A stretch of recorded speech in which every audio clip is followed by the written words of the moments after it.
Hello, everybody, and this is I think it's an appropriate topic for our time, our interesting and challenging times. But if you've been around for a few decades, it's been always a little challenging, particularly if you know that you are an indigo and indigo children.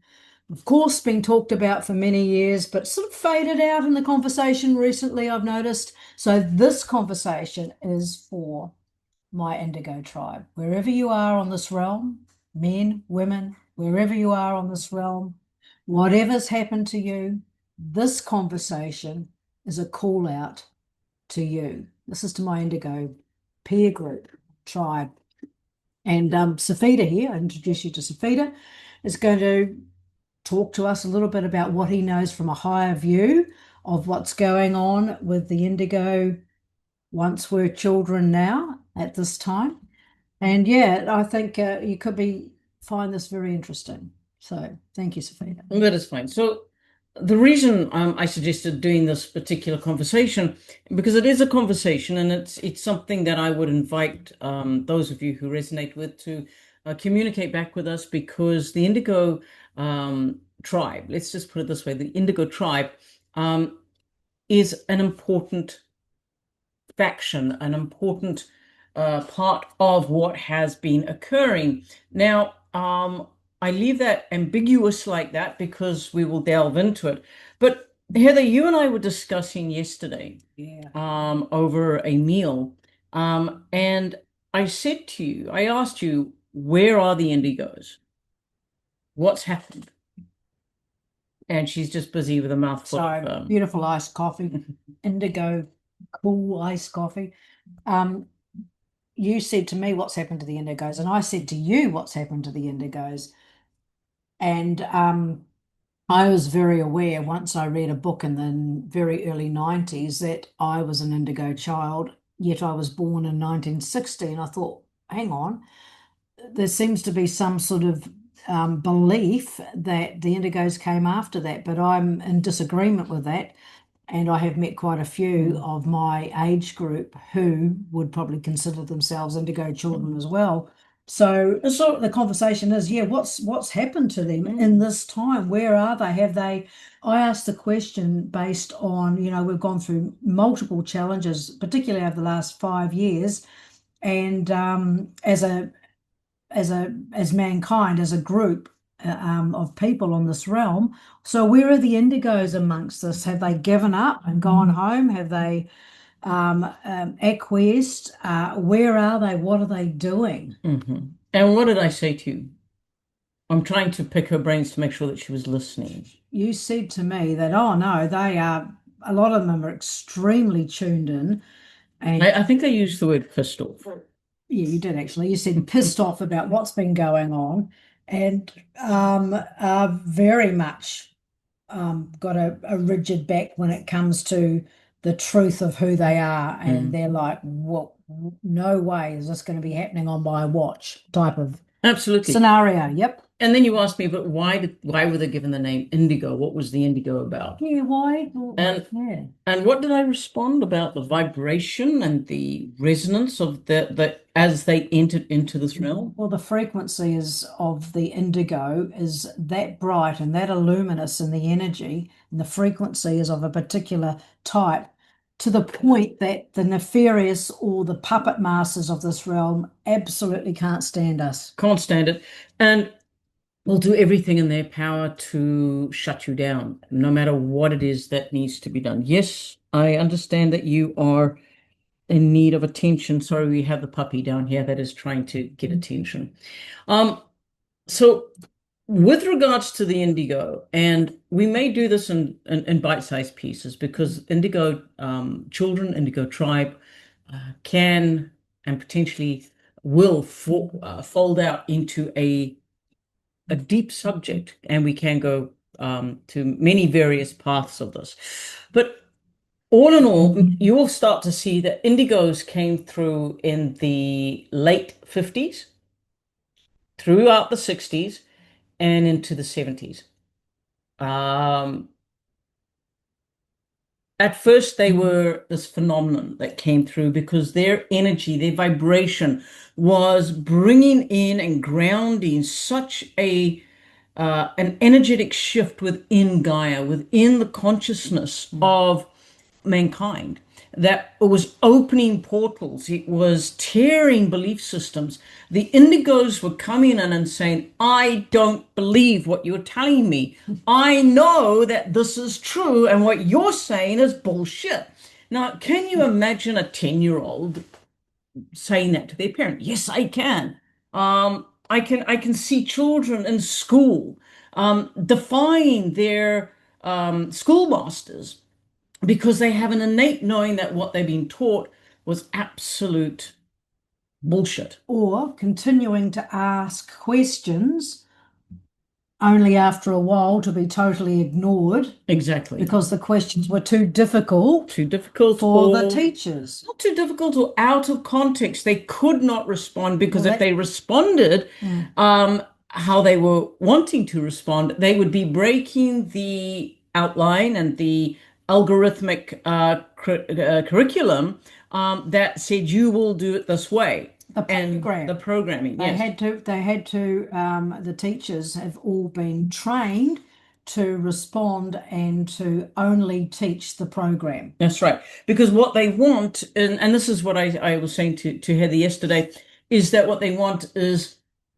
they've funneled all of the excitement. And I was using the same example in another discussion that we had, a quick 10-minute, 15-minute talk about the different levels of awakening and the dream within the dream, where the system of the corporate world, which they have applied to the junior lives, which is to process them through a mechanism called schooling, to squish out any, let us just call it individuality, any sense of prior knowledge, dreaming, any self-designed, motivated, self-organized awareness.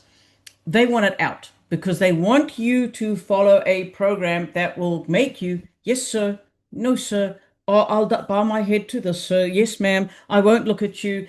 You are the boss. Yes, you are authority. They want that because if they can get you in that form, then your offspring will be even more malleable, and their offspring will be even more malleable, and so on and so on and so on. However, what is this to do with the indigo? Well, Yeah. the indigo, And where are they now? the indigo rebelled. These were what I will call the bugs in the system. These were the ones that went, this doesn't compute. It doesn't feel right. I don't believe it. It doesn't make sense. No matter how I try and work it out, I'll try and do it mathematically. Try not to bang the desk. I'll try and do thesis after thesis of my own discovery. Yep. It still does not compute. It doesn't make sense. And then they found that they were attracting like energy. And it was, in many ways, those that were born within a certain time period. Now it's amazing how you get Gen X, Gen Y, Gen Z, Gen this, Gen that. And all of these individuals gather under this label, and they're very proud to be part of that particular generation. You have to ask why. Why were they proud to be part of the generation? Now, when you start looking at the quirks of the Indigo children, they were born within a certain time frame, and you could fit them into the Gen X or whatever. But they were free thinkers. And I'm not talking free thinkers of the 60s hippie zone, yes, because that would have been their parents or their elder brothers and sisters, etc. Because when they were born, the Indigos would have been in the early 60s, mid 60s, late 60s, and early 70s. So they wouldn't be doing the free thinking, peace rallies, and all the rest of it. All right.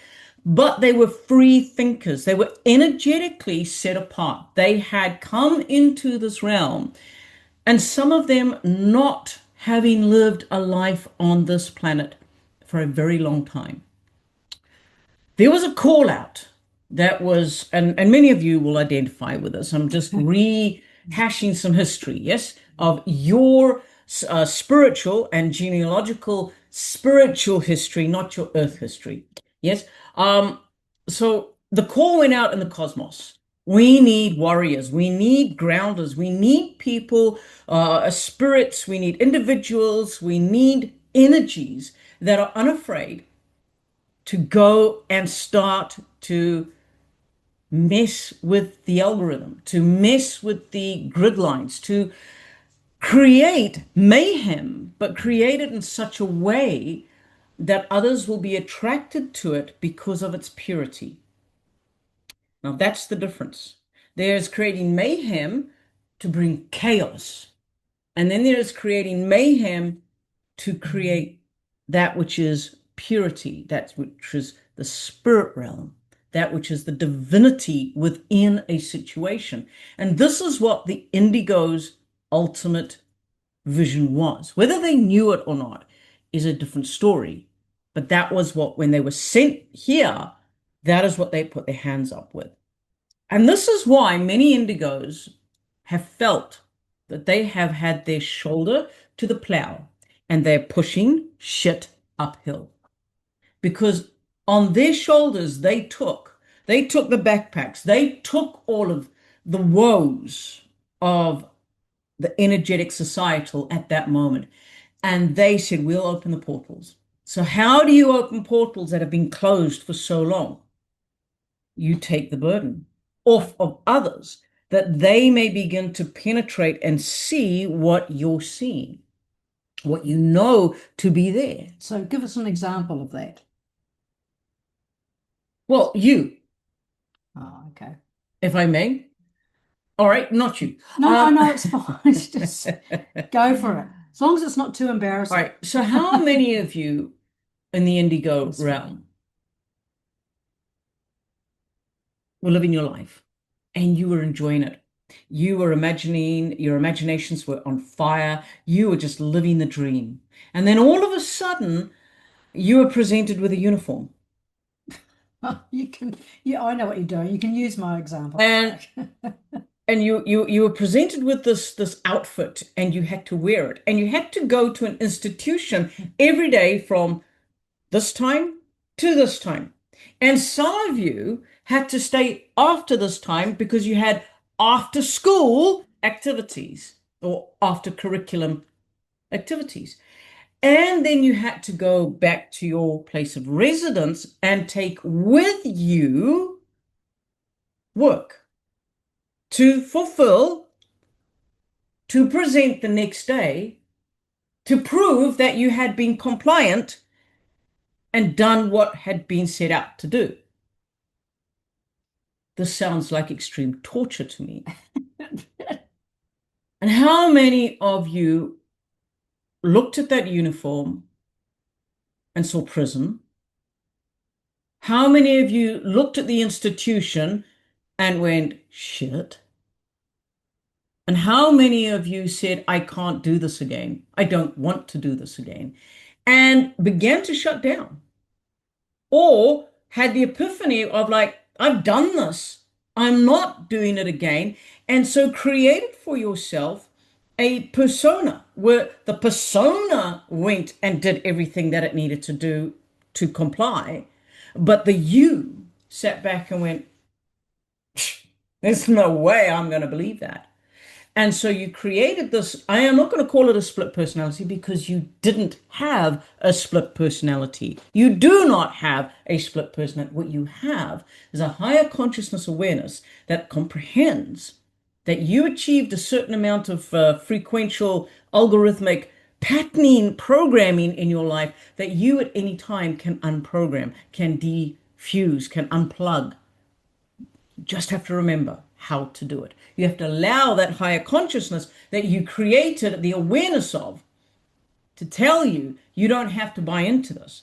Now, this is the group I'm speaking to, because you're the ones that are saying, what I did back then, energetically, when I came into the world and all that I've gone through, why am I still frictioning? Why am I still pushing shit uphill? That's a really good question, and so I'm hoping we can address some of that. for our tribe here today. But just wanted to say that some of you may even be remembering a point where you realized that you were different, you'd realized that you'd come back again to do something. There might be a point in your consciousness and memory of knowing that you got that hint, that knowing that you'd already been here before, but you decided to come back. And it was something you couldn't speak to other people about because it just came from another place of truth. And you might have been quite young when this happened. It certainly happened for me. So, yeah, if you want to leave comments in the thread below here around that and any of your remembrances or recollections and on anything we discuss around this indigo subject today, really appreciate it. Okay. And so you've come to this realization, and as you realize that you're still, in many ways, you're pushing shit uphill, you suddenly realize that that's the cause of your dilemma, the cause of the fact that you are doing everything that you know how to step into the ascension ripples and the ascension stairway that you know is yours to do, into your abundance, into your frequency changes. But because you have become so used to pushing, carrying the load, breaking through the melee first to make room for everyone else.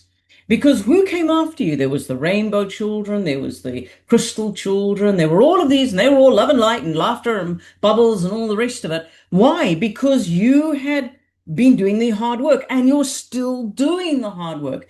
Well, I'm here to tell you, take off the burden, take the backpack off. Lift yourselves from this dilemma of having to be the thin edge of the spear, the thin edge of the axe. You no longer have to do that. Why do I say that? Because think of it this way. You are the stone that has been lobbed into the water, into the pool.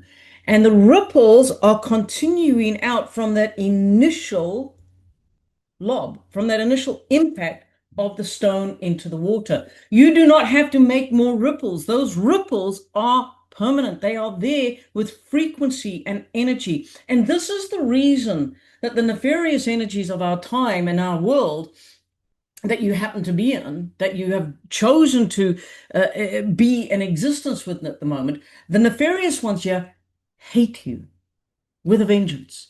And they will do everything they can to dim your light. And why do they hate you? Because the color, the vibrancy of your indigo frequency burns them. They cannot be in your presence. They cannot be in your frequency. Now, your frequency is the sound that emanates out of you. It's a natural vocalization of who you are. Your vibration is the action of that resonance, of that sound. So you are acting your sound. But every time you speak out, every time you do something in truth, in an integrity, in spirit, and in the divine calling that you are sending a tsunami, a earthquake, a complete electrical storm through the energy into the nefarious one's energies, and they are vibrating at a space they do not want to be in. Why? Because think of it like a million. Now, this one comes from Africa, so I'm going to use the African ant. It's called a matabele ant. It's about this big, about an inch or 1.5 to 2 centimeters. And they have pincers on them, and they're black, black, black. And they're in the Matabele region of Zimbabwe, going into the southern, the sort of southern Africa. Now, in the days of when they were sort of, the indigenous people there were fighting amongst themselves, or they cut themselves, whatever, and they had a wound, they would clean it, and then they would find the matabele ant, and they would come and they would irritate the matabele ant enough to bite the wound shut, like stitches, staples. Then they would break the head off, or the body off the head, and throw the body away, or keep it for snacks. But I know you laugh, but they would, depending on how many they had, because they would make a paste with it, and etc., etc. So that is how they would heal themselves. They would use the metabilia. And now just think about all of that happening, those a million ants coming and just biting you. Big fat metabilia ants, just, and believe me, that's a very painful bite. It doesn't produce an infection. It's just very painful. Yes. So that is what it's like when you stand up in your truth, in your vibration, and you send that radiating light out of you, and you begin to stand in your truth as an indigo. Now, an indigo is a beautiful energy that is as hard nut to crack, but the most gentlest and the most marshmallow heart that I've ever come across. And the reason you're this combination is that you needed to be hard on the outside because you had a purpose and you had a vision and you knew why you were here. As I said, the call went out in the cosmos. You put your hand up. I've not been there for hundreds of years, or I was just there in my last lifetime. But yep, I get it. The call came that there needed to be a frequential change, an adjustment in the frequency of the planet Earth, or within the species of man, to bring about an awakening, a greater opening of energy to come in to this realm. Because in what you would call your future, there would need to be deposits of energy that light workers, that energy workers, that those who are connected to the divine could tap into for strength, for stability, because the long-term goal of the nefarious ones was very long-term. So divine had an equally long-term, and the indigo was just part of that long-term sequence of events. There were others that came before. Now, I'm focusing on the indigo because the indigos are a unique breed. You see color, you hear, you see things in the energy, at the peripheral of your eyes, you hear things. And some of you don't know what the bleep to do with it. But I'm going to tell you, if you begin to tune in, if you begin to forget the scenario that you're just a human, that you're just a man, just a woman, and that you remember that you're spirit first, and you begin to tune in to what it is that you know is vibrating deep within you, you are going to start to unlock so many closed doors in your life that it will not be able to stop the onward progression of expansion in you and those around you. Is there anything else that you want to maybe discuss, Heather, before I take over the last remaining 11 minutes of this? So you mentioned before that, I think, take the backpack off, Yes. right?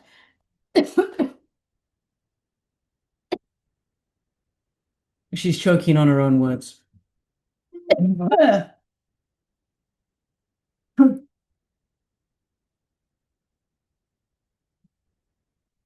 All right. Who doesn't want you to speak? Because, well, take the backpack off because the ripples are already in place and they're ongoing, right? Yes. So how does one know that they've taken the backpack off? How does one know one's been carrying the backpack? If those of those of my tribe of a mature, evolved and evolving indigo children in their place of being now, what would you say to those who are listening at this point? Well, what that really means for them? Well, let me return that question to you. Yeah. When we brought to your attention that you no longer had to carry the burdens that you were carrying on behalf of everyone else, and we said to you, what does it feel like to be responsible for an energy field that you're not even sure what you're connected into, but you know you've got to break it, you've got to be the thin edge of the wedge. What does it feel like to always be on that thin edge, punching through, punching through, punching through, feeling like you're always there with everybody else pushing you behind from behind. And then, so answer that question. It's challenging. It's challenging, not just on the physicality of the physical being that I am, but it's also challenging psychically in other ways. You come under all sorts of types of, let's call it attack. I don't know if that's the right word. You come on, and there are people that will ride your coattails. The riding of the coattails until something, whether they're aware of it or not, they're riding behind there. And then when something pops through, they go through and go, look at me, look what we've done, or what things like And strange you things like and you that. stand back and you go, "What the fuck? Where did you come from?" Strange things like that have happened. So the Indigos would recognize if they're carrying the burden or carrying the backpack of responsibility because they have a sense within themselves of being responsible, energetically responsible for those around them, energetically responsible for maintaining that grounding energy, making sure that it's clear, that they've got to hold space all the time. There are so many other individuals on in the realm of man now that are holding space, that are attuned to the fine nuances of energy, to shift and dance and move with what is happening, that you don't need to carry that all the time anymore. So when I say take off the responsibility, take off the backpack, it is literally looking at yourself and saying, yeah, I am an indigo, but now I need to care for myself.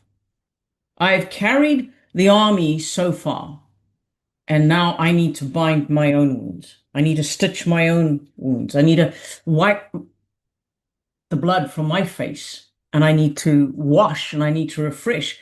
And it's like in taking that physical, and sometimes I will say to individuals, literally take off, like pretend you have a backpack on and take it off and feel that weight as you're taking it from the shoulders and in the arms, and then just let go from this position, just let it drop. And what does it feel like to just let that weight go? And then there is a cubicle in front of you, and step into the cubicle. And as you step in, it automatically just a shower of energy just comes upon you and washes over you and clears you and cleanses you. And you're able to breathe deeply and clearly, perhaps for the first time in a long time. And you suddenly see around you that you have options and choices that have always been there, but you felt you've had to put them back because you had to ensure that everybody else was looked after first. You might have put your own needs, all sorts of needs, Yes. all sorts of requirements aside in order to continue doing what you felt was the right thing. And it is. It's whatever the righteous and correct thing is for you is the right thing for you. But it may be that you've negated some of the other parts of the abundance pie in your life in order to be doing what you knew you had to do. And I'm going to say abundance is not just finance. No, I'm not just talking about finance. It's a pie. When you look at a pizza, when you look at a pie, how many pieces can you get out of that pie, out of that pizza? And that's exactly what it is. The financial part of abundance is just one slice. And you've got family, you've got your relationships, you've got your social, you've got your fun, you've got your holidays, you've got your whatever it is. Health, wealth, abundance, everything. The well-beingness. That's everything is in that pie. So you look at the pie and you go, what have I sacrificed? Now, when you do this, don't get angry. Don't get despondent. Don't go into depression. Go, well, now I can actually access this because it's always been there. And energetically, you can put it forward. Energetically, you can step back into that timeline. Energetically, and then physically, you can allow that abundance to come back in. You can open the doors because now you are freeing yourself from the responsibility of others and you're now being self-responsible. So I'm going to say, let us leave it at that. Okay. I know it's on a cliffhanger, but we will come back and we will revisit this perhaps in a few days' time. But in the meantime, Write some comments. Does this resonate with you? You're an indigo. What have we not covered? Ask the questions. Yeah, what do we need to be covering in because the next you might have experienced something in the next piece. And you go, you didn't, this is what I went through, but you didn't cover it. What does this mean? You see, there's so much, so many varied indigo subjects that can be covered.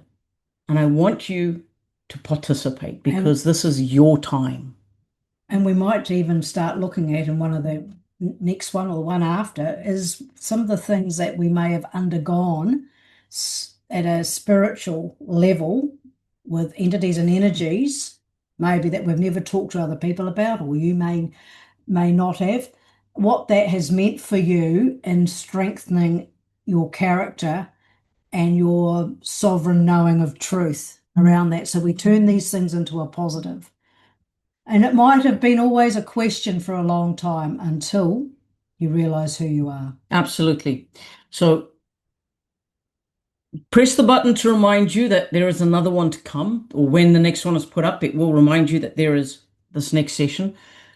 Put your questions and we will respond. Thanks, everyone. Thank you, Cifehtr. Thank you.